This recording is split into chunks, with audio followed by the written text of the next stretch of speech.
अंग्रेजों का इतिहास अगर आप पढ़ेंगे पिछले 500 वर्षों का, दुनिया के लगभग 71 देशों को उन्होंने गुलाम बनाया पिछले 500 वर्षों में।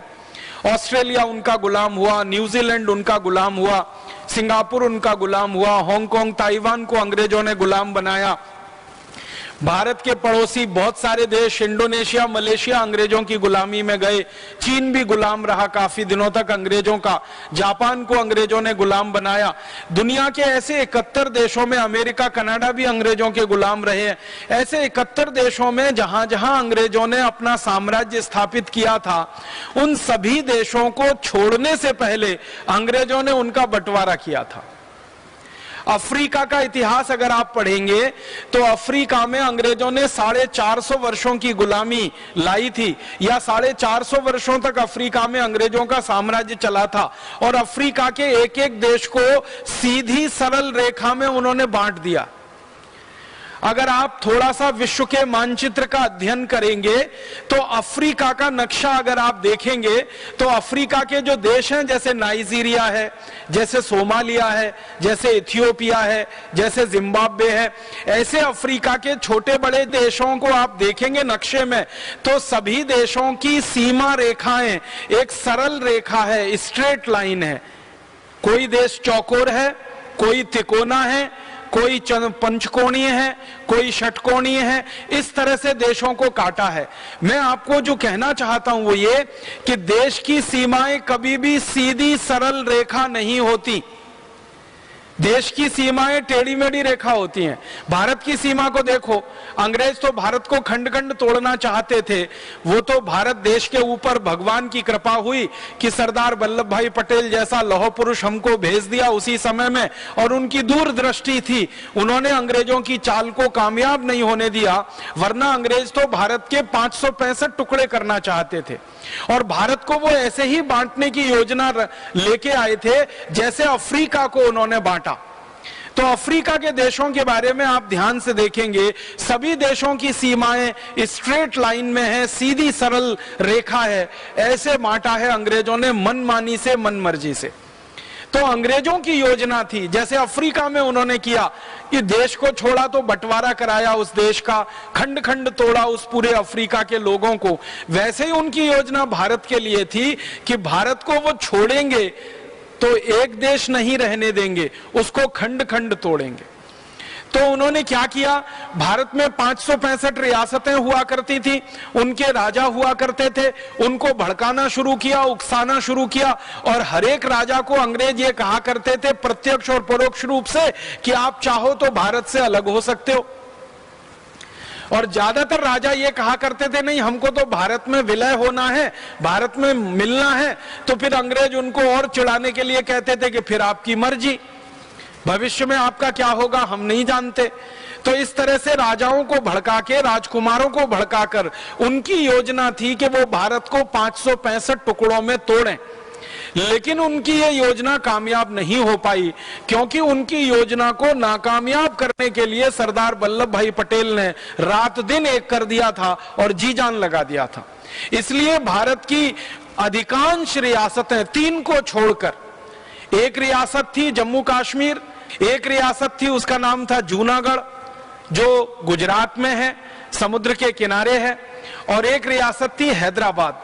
ये 3 रियासतों को छोड़कर 562 रियासतों ने अंग्रेजों की किसी बात को नहीं माना था और उन्होंने संकल्प लिया था कि भारत की आजादी के साथ हम भारत में ही रहेंगे, भारत में ही विलय होंगे, हमारा भारत से अलग कोई अस्तित्व नहीं है। तो अंग्रेजों की चाल कामयाब नहीं हुई, 562 रियासतों ने भारत में मिलने का फैसला किया था और वो विलय हो गए। 3 रियासतें अंग्रेजों की चाल में फंसी थी, जम्मू कश्मीर फंसा, हैदराबाद फंसा और जूनागढ़ फंसा। इन 3 रियासतों को अंग्रेजों ने भड़का रखा था कि आप भारत में मिलोगे तो कोई फायदा नहीं है, आप भारत से अलग हो जाओ, एक नया राष्ट्र बनाओ। तो जम्मू कश्मीर में यह मांग शुरू हुई थी कि हम भारत से अलग एक नया राष्ट्र बनाएंगे। इसी तरह जूनागढ़ का जो राजा था वो मुसलमान था, उसने ये कहना शुरू किया था कि हम तो पाकिस्तान में जाके मिलेंगे। और हैदराबाद का जो निजाम था वो भी ऐसी बातें करता था। वो कहता था या तो मैं स्वतंत्र हूं, नहीं तो मैं पाकिस्तान में जाऊं, भारत में तो नहीं मिलूंगा। लेकिन सरदार पटेल की होशियारी ने और सरदार पटेल की बुद्धिमत्ता ने इन तीनों राज्यों को थोड़े समय के बाद फिर से भारत में मिला लिया था। अंग्रेजों का शासन खत्म होने के बाद ये तीनों रियासतें भारत में आकर मिली। ये एक कहानी है जो अंग्रेजों की समझ, माने हमारी समझ अंग्रेजों के बारे में बनाने के लिए, जानने के लिए आवश्यकता है। दूसरी एक कहानी कि जब अंग्रेजों को यह समझ में आने लगा कि ज्यादातर भारत की रियासतें अलग नहीं हो रही हैं, वो सब भारत में ही मिलने को तैयार हैं, तब उन्होंने जिन्ना को अपनी मोहरा बनाकर, अपनी गुट्टी बनाकर खेलना शुरू किया। जिन्ना को अंग्रेजों ने एक प्यादे की तरह से इस्तेमाल किया। शतरंज का जो खेल होता है ना, उसमें कुछ प्यादे होते हैं, वैसे ही जिन्ना अंग्रेजों का प्यादा बना। और जिन्ना के पीछे अंग्रेज तब से लगे हुए थे जब मोहम्मद अली जिन्ना लंदन में वकालत पढ़ने के लिए गया था। बैरिस्टर हुआ था वो, लंदन से उसने पढ़ाई की थी, तब से अंग्रेजों ने जिन्ना को देख रखा था। और जब वो भारत लौटा तो सब तरह का सहयोग करके जिन्ना की एक पार्टी खड़ी की जिसका नाम मुस्लिम लीग पड़ा। ये मुस्लिम लीग को बनाने के लिए सारा पैसा अंग्रेजों ने दिया जिन्ना को। और ना सिर्फ पैसा दिया, बल्कि अंग्रेजों ने अपने अखबारों में मुस्लिम लीग के बारे में चर्चा और बखान करवाना शुरू किया। अंग्रेजों के जो अखबार निकला करते थे इस भारत देश में, जिन्ना की पार्टी के बारे में खूब बड़ी बड़ी खबरें छपती थी। छोटा सा कोई कार्यक्रम जिन्ना की पार्टी करे तो अंग्रेजों के अखबार में मुख्य पृष्ठ पर उसका समाचार छपता था। और इस तरह से जिन्ना को हवा भरी अंग्रेजों ने, और धीरे धीरे तैयार किया कि तुम तो अलग देश मांगो पाकिस्तान, भारत में रहने की तुम्हें कोई जरूरत नहीं है। और इस तरह से जिन्ना ने पाकिस्तान की मांग करना शुरू किया। लेकिन भला हो भारत के मुसलमानों का, उन्होंने जिन्ना का समर्थन नहीं किया। फिर धीरे धीरे अंग्रेजों ने कुछ मुसलमानों को, बंगाल के कुछ मुसलमानों को और खासकर बिहार के कुछ मुसलमानों को जो जिन्ना के साथ थे, पैसे देकर, फंड देकर, रिश्वत देकर, लालच देकर, घूस देकर तैयार करवाना शुरू किया कि तुम भी पाकिस्तान मांगो। तो बंगाल में एक नेता निकल आया, उसका नाम था सोहरावर्दी, और वो जिन्ना के साथ मिलकर एक दूसरा नेता बना जिसने कहा मुझे पाकिस्तान चाहिए, हमें पाकिस्तान चाहिए, हमें संप्रदाय के आधार पर बंटवारा चाहिए। तो इस तरह से पाकिस्तान की मांग 1937 के बाद इस देश में खड़ी की गई। अंग्रेजों की पूरी ताकत उसमें लगी, पैसा लगा, उनकी शक्ति लगी, उनकी अकल लगी, उनकी बुद्धि लगी, और इस तरह से ये बात बढ़ती चली गई। बाद में क्या हुआ, 1942 में अंग्रेजों ने दूसरे विश्व युद्ध में, जब उनकी बहुत बुरी हालत हो गई, दूसरा विश्व युद्ध 1939 से शुरू हो गया था और जर्मनी ने अंग्रेजों की कमर तोड़ दी थी। उस समय जर्मनी का जो हिटलर था उसने अंग्रेजों को इतना मारा था, इतना पीटा था कि हाल खराब हो गया था इनका। बम गिराए थे इतने पूरे इंग्लैंड पर कि लाखों लोग मर गए थे। और यूरोप के और देश जो अंग्रेजों को मदद कर रहे थे वो भी पिट गए थे।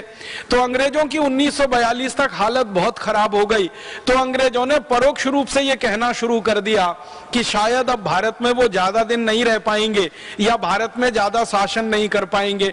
और 1945 में जब दूसरा विश्व युद्ध खत्म हो गया और अंग्रेजों की अर्थव्यवस्था पूरी तरह से ध्वस्त हो गई, तब तो अंग्रेजों ने खुलकर कहना शुरू कर दिया कि अब भारत छोड़कर वो चले जाएंगे। और 1946 में बाकायदा उसकी घोषणा हो गई और 47 में 15 अगस्त को वो चले गए।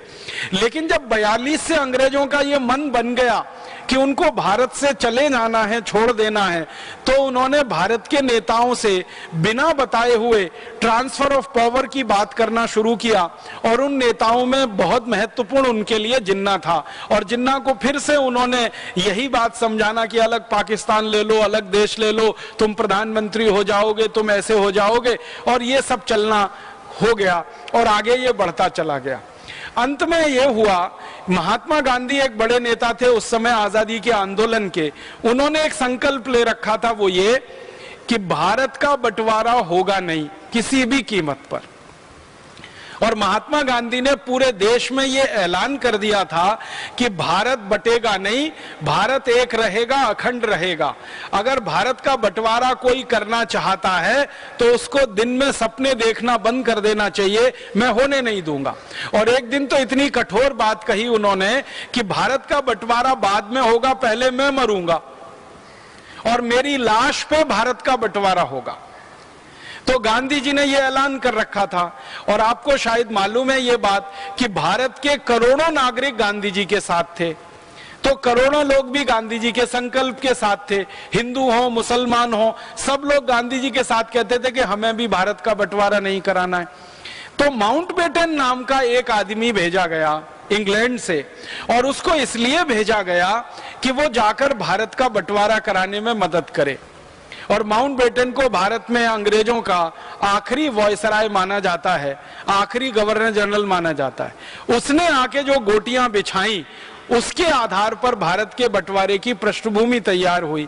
उसने क्या किया, जिन्ना को और ज्यादा राजनीतिक महत्वाकांक्षा से प्रेरित करा के एकदम से पक्का खड़ा कर दिया कि हमको तो पाकिस्तान ही चाहिए। तो बातचीत शुरू हुई, और उस बातचीत में जो अंदर के दस्तावेज हैं जो मैं आज आपसे कहना चाहता हूं वो ये कि जिन्ना एक बार महात्मा गांधी से मिलने गया। महात्मा गांधी ने जिन्ना को पूछा, भाई तुमको क्या चाहिए? कि पाकिस्तान चाहिए। क्यों चाहिए? मुझे प्रधानमंत्री होने का है, अलग मुसलमानों का देश बनाने का है। तो महात्मा गांधी ने कहा कि भारत के मुसलमान तो चाहते नहीं कि अलग पाकिस्तान बने, वो तो तुम्हारे साथ है नहीं। तो जिन्ना ने कहा कि नहीं, मेरे साथ बहुत मुसलमान है। तो गांधी जी ने कहा कि देश में एक जनमत संग्रह करा लो। तो जिन्ना उस बात से पीछे हट गया। फिर गांधी जी ने बड़े प्रेम से समझाते हुए कहा कि तुमको प्रधानमंत्री ही होना है ना, तो भारत के हो जाओ, इसमें क्या बुराई है, लेकिन देश तो एक रहे, देश तो नहीं टूटे। तो जिन्ना तुरंत तैयार हो गया, और गांधी जी को लगा कि इसकी यही कमजोरी है कि ये प्रधानमंत्री होना है इसको। अब जिन्ना ने जब ये मान लिया कि मैं प्रधानमंत्री हो जाऊं, तो उसने कहा फिर भारत नहीं बंटवारा मुझे करना, फिर भारत को नहीं तोड़ना, माने प्रधानमंत्री पद चाहिए। अब जिन्ना के सामने जो व्यक्ति थे प्रधानमंत्री पद के उम्मीदवार, वो थे पंडित जवाहरलाल नेहरू। और उन्होंने एक ऐसी कड़वी बात कह दी जिसमें सारे देश की दिशा बदल गई।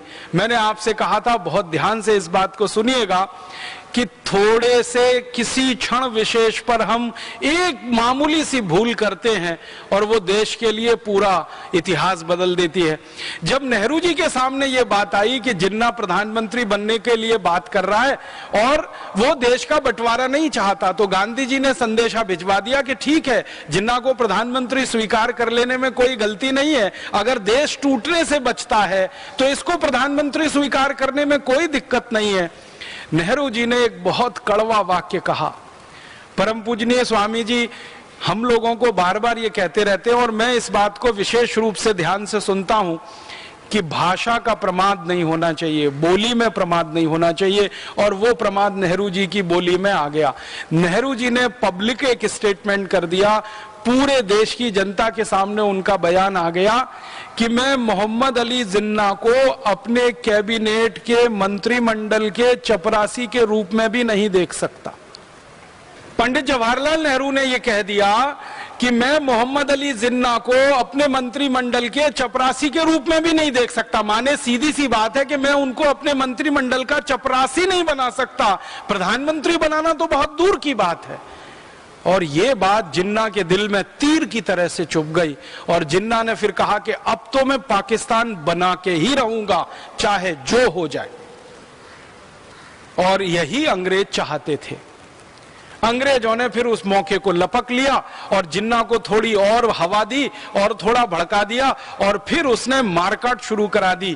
एक डायरेक्ट एक्शन प्लान शुरू हुआ था बंगाल में, और जिन्ना के मुस्लिम लीग पार्टी के जो सदस्य हुआ करते थे, उन्होंने तलवारें निकालकर हिंदुओं का कत्लेआम शुरू कर दिया था बंगाल में। और इस बयान के बाद सारी स्थिति और परिस्थिति बदल गई।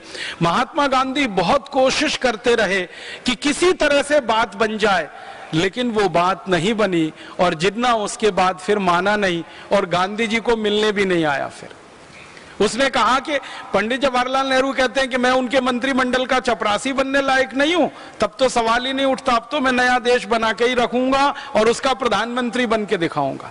अच्छा, जिन्ना का जो एक डॉक्टर था जो उसका इलाज करता था, उस डॉक्टर ने कोई सूचनाएं लोगों को भिजवाई थी और कांग्रेस के कई बड़े नेताओं को यह जानकारी दी थी कि ये जिन्ना ज्यादा दिन का मेहमान नहीं है, इसको बोन टीबी हो गई है, ये 2-4-6 महीने जिंदा रहेगा, उसके बाद मर जाएगा, इसको प्रधानमंत्री अगर बनाना है तो बन लेने दो, देश तो एक रहेगा, बंटवारा नहीं होगा।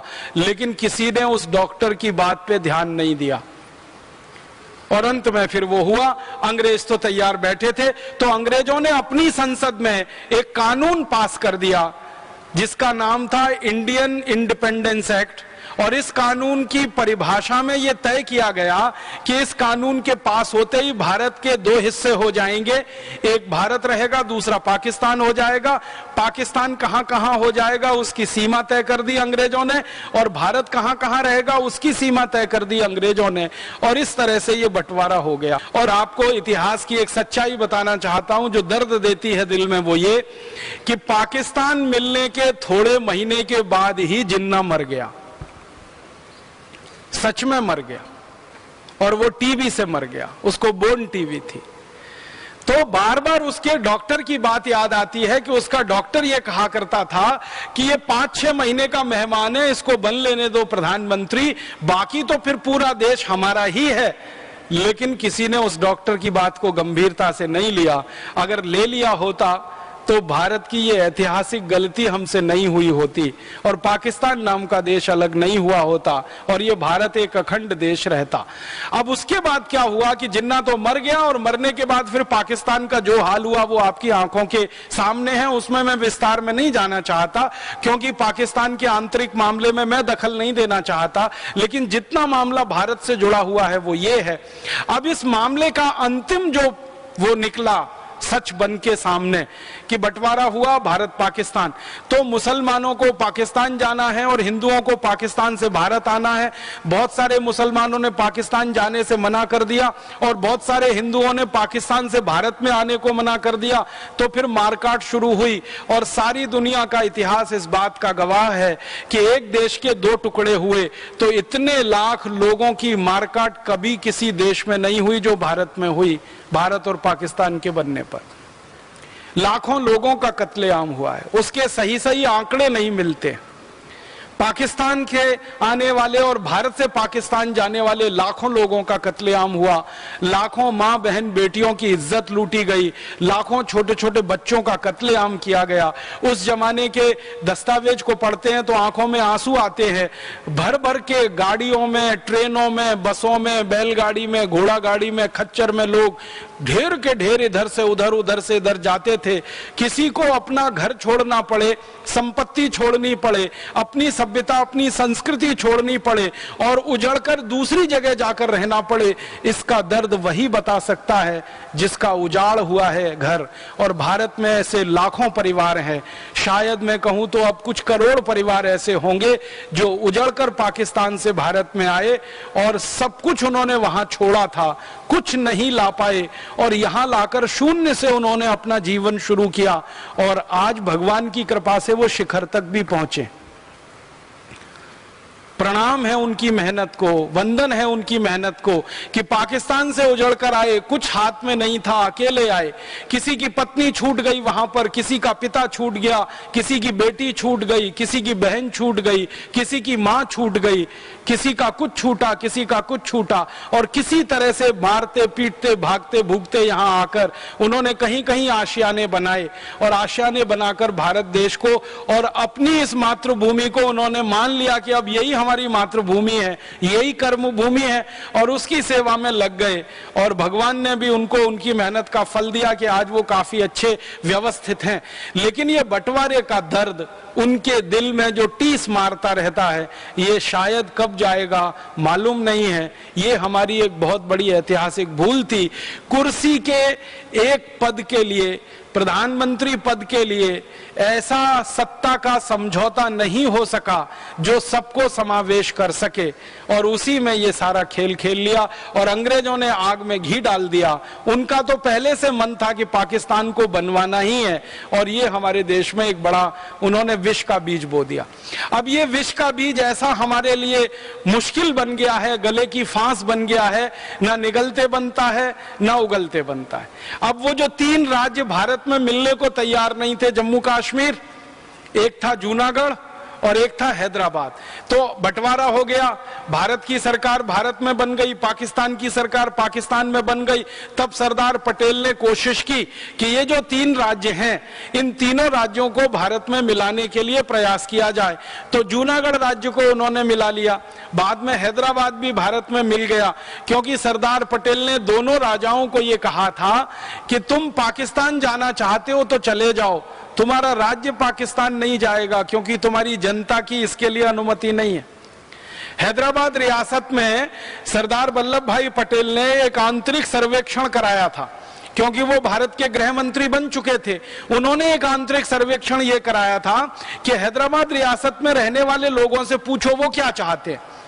तो पता चला 97% लोगों ने यह कहा कि हम तो भारत में ही रहना चाहते हैं, हमारा पाकिस्तान से कोई लेना देना नहीं है। तो सरदार वल्लभ भाई पटेल को हौसला बढ़ा, उत्साह बढ़ा, और उन्होंने हैदराबाद के निजाम को कहा कि तुमको जाना है तो चले जाओ, ये राज्य तो भारत में ही रहेगा, क्योंकि यहाँ के नागरिकों का कहना है कि हम भारत में रहना चाहते हैं। और हैदराबाद का निजाम फिर तैयार नहीं हुआ, तो एक दिन सरदार पटेल ने उनको संकेत में एक धमकी दी थी कि निजाम ये समझ लेना कि मैंने मेरे हाथों में चूड़ियां नहीं पहन रखी है, जब तक मैं तुम्हें झेल रहा हूं तब तक झेल रहा हूं। जिस दिन मेरे को ऐसा लगा कि अब सीमा खत्म हो गई है झेलने की, तो 2-4 घंटे ही लगेंगे, भारत की एयरफोर्स के जवान, भारत की सेना के जवान तुम्हारे हैदराबाद में उतरेंगे और एक झटके में पूरा हैदराबाद भारत में मिल जाएगा। और उसके समानांतर हैदराबाद रियासत में एक संग्राम चल रहा था, पूरी रियासत को भारत में मिलाओ, नागरिकों की तरफ से एक आंदोलन चल रहा था। और इस आंदोलन में बहुत बड़ी भूमिका थी आर्य समाज के नेताओं की। आर्य समाज के नेता पूरे हैदराबाद रियासत में उस समय सक्रिय थे, और भारत के कुछ समाजवादी नेता जैसे श्री राम मनोहर लोहिया और उनकी एक बड़ी फौज, ये सब इस बात के लिए सक्रिय थे कि हैदराबाद को भारत में मिलाना है। तो हैदराबाद रियासत के गांव-गांव में ये नेता घूम घूम कर प्रचार कर रहे थे और जनता को समझा रहे थे कि आपको पाकिस्तान नहीं जाना है, भारत में रहना है। तो उसका फल मिला था, उस प्रचार का बहुत बड़ा फल मिला था। जनता ने यह फैसला कर लिया था कि हम तो भारत में ही रहेंगे। तो निजाम एक दिन फिर भाग गया भारत छोड़कर, और भारत में पूरा हैदराबाद राज्य मिला लिया गया। और इसी तरह से जूनागढ़ का हुआ, जूनागढ़ का भी सारा का सारा राज्य इसी तरह से भारत में मिलाया गया। अंत में जम्मू कश्मीर का मामला आया, और जम्मू कश्मीर के मामले में हुआ यह था कि जम्मू कश्मीर के महाराजा थे हरि सिंह, उनके दिल में अंग्रेजों ने ये जोत जला दी, अलग देश बनाना, अलग राष्ट्र बनाना, बफर स्टेट बनाना, और वो इसी का गाना गाते रहते थे। और अंग्रेजों के मन में था कि ये जम्मू कश्मीर तो अलग हो ही जाए, जैसे पाकिस्तान अलग हुआ, और अंग्रेज उस आग में घी डाल रहे थे। उसी समय पाकिस्तान ने जम्मू कश्मीर पर हमला कर दिया, और जैसे ही जम्मू कश्मीर पर हमला हुआ तो महाराजा हरि सिंह के हाथ पांव फूल गए।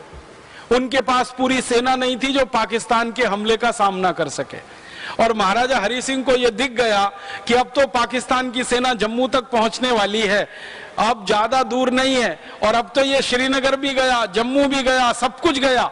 तो उनके दिल में था कि एक स्वतंत्र राष्ट्र बनेगा, अब तो लगा कि ये पाकिस्तानी राष्ट्र बन जाएगा। तो अंत में उन्होंने हथियार डाले और सरदार वल्लभ भाई पटेल के पास अपने प्रधानमंत्री को भेजा और कहा कि अब आप हमें बचाओ। तो सरदार वल्लभ भाई पटेल ने मुस्कुराते हुए कहा कि हम क्यों बचाएं आपको, क्यों बचाएं, जम्मू कश्मीर तो भारत का अंग है नहीं, और आप तो कहते हो कि हम स्वतंत्र देश बनाएंगे, तो अपना स्वतंत्र देश बना लो, हम आपको क्यों बचाएं। तो जो प्रधानमंत्री था महाराजा हरि सिंह का बहुत होशियार, बहुत चतुर व्यक्ति था, उसने कहा कि इस समय बहस करने का समय नहीं है, बाद में हम तय कर लेंगे, लेकिन ये पाकिस्तानियों से तो हमें बचाना है अपने राज्य को। तो सरदार पटेल ने कहा कि मैं मेरी सेना भेज सकता हूं और पाकिस्तानियों को हमारी सेना गाजर मूली की तरह से काट देगी, लेकिन एक शर्त है। तो शर्त क्या है? शर्त यह है कि आप बिना किसी शर्त के भारत में मिलने का फैसला करो और ऐलान करो कि भारत में आपका पूरा राज्य का विलय होगा। उसी कंडीशन पे भारत की सेना आपको बचाने के लिए आएगी, क्योंकि तकनीकी रूप से जब तक आप भारत देश से जुड़ते नहीं है तब तक भारत की सेना आपकी रक्षा क्यों करेगी? क्योंकि भारत की सेना तो भारत की सीमाओं की रक्षा करने के लिए है, और जम्मू कश्मीर चूंकि भारत का अंग नहीं बन पा रहा है और आपने ऐलान कर दिया है कि इसको स्वतंत्र देश बनाना है, तो हम आपकी रक्षा तो नहीं कर पाएंगे। तो प्रधानमंत्री भागा भागा वापस गया महाराजा हरि सिंह के पास और कहा कि सरदार पटेल ने तो ना कह दिया, सेना तो नहीं आएगी, जब तक हम भारत में विलय के दस्तावेजों पे हस्ताक्षर नहीं करते, भारत के साथ विलय के संधि पत्र पर हम हस्ताक्षर नहीं करते, तब तक भारत की सेना नहीं आएगी और हम तो अब मारे जाएंगे। और उस समय पाकिस्तानी सेना श्रीनगर के बिल्कुल नजदीक में थी, हमला करते हुए वो आगे बढ़ रहे थे। कबायली लोग पाकिस्तानी सेना में भरपूर मदद कर रहे थे। तो महाराजा हरि सिंह ने फिर दस्तावेज पर हस्ताक्षर किए, भारत में जम्मू कश्मीर का विलय हुआ और जम्मू कश्मीर भारत का अभिन्न अंग बना। और सरदार पटेल के सामने जब ये दस्तावेज प्रस्तुत हो गए कि महाराजा हरि सिंह ने स्वीकार कर लिया है, तो फिर सरदार पटेल ने आदेश किया कि अब भारत की सेना जम्मू कश्मीर कूच करेगी। तो भारत की वायु सेना ने और थल सेना ने रातों रात 24 घंटे में जम्मू कश्मीर में जो ऑपरेशन चलाया वो दुनिया का सबसे अद्भुत ऑपरेशन था। हजारों सैनिक उतार दिए जम्मू कश्मीर में, और उन सैनिकों ने जो पराक्रम दिखाया वो भी दुनिया में अद्भुत था। आप कल्पना कर सकते हैं, श्रीनगर तक पाकिस्तान की सेना पहुंच चुकी हो, आप सोचो कहां तक आ गई सेना, वहां तक पाकिस्तान की सेना पहुंच चुकी हो, तब भारत की सेना ने एंट्री की थी, प्रवेश किया था, और प्रवेश करते करते गाजर मूली की तरह से पाकिस्तानियों को काट दिया था। और पाकिस्तानी फिर उल्टे पैर भागे वहां से, और भागते भागते भारत की सेना ने जब उनका पीछा किया तो पाकिस्तानी सीमा तक भारत की सेना पहुंच गई, और पाकिस्तानी सीमा का एक बड़ा हिस्सा भारत की सेना के कब्जे में आ गया। और भारत की सेना के कब्जे में आ गया तब भारत के सैनिक इतने उत्साह से भरे हुए थे, इतने जोश से भरे हुए थे कि भारत के प्रधानमंत्री को वो बार बार कह रहे थे कि आप कुछ करना मत, बस थोड़ी मोहलत और दे दो, लाहौर और कराची अब हमारे हाथ में आने वाला है, ये ज्यादा दूर नहीं है। लेकिन उसी समय फिर हमसे एक भूल हो गई, और उस भूल की चर्चा मुझे करनी है।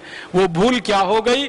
भारत के प्रधानमंत्री ने भारत के गृह मंत्री को बिना पूछे अपनी तरफ से युद्ध विराम की घोषणा कर दी।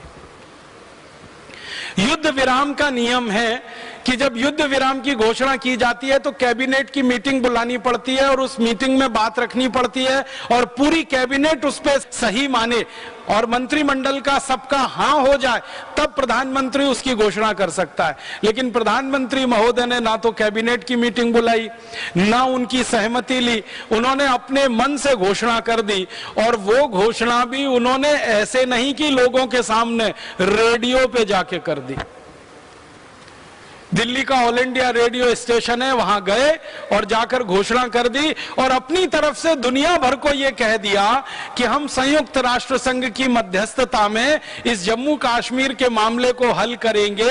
माने संयुक्त राष्ट्र महासंघ आए और हमारे और पाकिस्तान के बीच में चौधरी बनकर बैठे और इसका फैसला वो ये करे कि जम्मू कश्मीर भारत में रहेगा कि पाकिस्तान में रहेगा। जब पहले से ही जम्मू कश्मीर के महाराजा ने ये बोल दिया था, हस्ताक्षर कर दिए थे, दस्तावेज उसके मौजूद हैं कि वो तो भारत में विलय कर चुके हैं, तो भारत के प्रधानमंत्री को यह कहने का कोई बात नहीं बनती कि भारत के और पाकिस्तान के बीच में जम्मू कश्मीर को हम एक डिस्प्यूटेड एरिया मानते हैं, विवादित क्षेत्र मानते हैं और इसका फैसला संयुक्त राष्ट्र महासंघ में होगा। बस वहीं से ये एक छोटा सा बयान हमारे गले की फांस बन गया और हड्डी बन गया। अब पाकिस्तान बार बार इसी को कहता रहता है कि भारत ने तो बोला है जम्मू कश्मीर डिस्प्यूटेड एरिया है, विवादित क्षेत्र है, और भारत ने तो बोला है कि इसका फैसला संयुक्त राष्ट्र महासभा के द्वारा होगा, तो संयुक्त राष्ट्र महासभा के लोग आए, जम्मू कश्मीर में रहें, भारत की सेना वहां से हटाई जाए, पाकिस्तान की सेना भी वहां ना रहे, और जम्मू कश्मीर में एक जनमत संग्रह कराया जाए, और वो जनमत संग्रह के आधार पर जो तय हो उससे तय किया जाए कि जम्मू कश्मीर भारत में रहेगा कि पाकिस्तान में रहेगा। अब तकनीकी बात जो मैं कह रहा हूं कि वो पहले विलय हो चुका था जम्मू कश्मीर का, तो ये प्रश्न ही नहीं उठना चाहिए था, लेकिन वो एक बड़ी भूल हो गई, और उसी भूल ने जम्मू कश्मीर को विवादित क्षेत्र अंतरराष्ट्रीय दुनिया में बना रखा है। भले हमारे लिए जम्मू कश्मीर भारत का अंग है, लेकिन संयुक्त राष्ट्र महासभा के लिए जम्मू कश्मीर एक विवादित क्षेत्र है, और विवादित क्षेत्र में चौधरियों को घुसने का, दखल करने का अधिकार है, तो जम्मू कश्मीर के मामले में संयुक्त राष्ट्र को भी दखल करने का अधिकार है। और वहीं से ये सारा मामला खिचड़ी बन गया, खटाई में पड़ गया।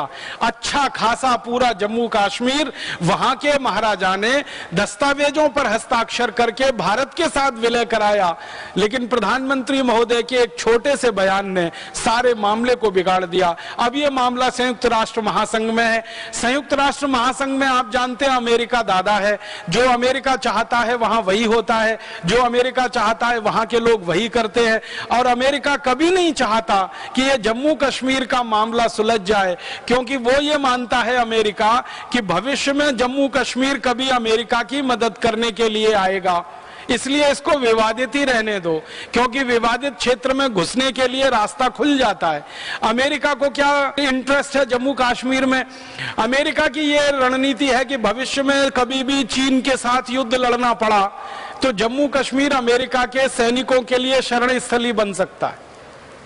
भविष्य में चीन के खिलाफ अमेरिका को हवाई हमला करना पड़ा तो अमेरिका से हवाई जहाज आकर चीन पर हमला तो नहीं कर सकते, क्योंकि इतना पेट्रोल उनमें नहीं चल पाएगा कि अमेरिका से उड़ान भरें और चीन पे आकर हमला करें।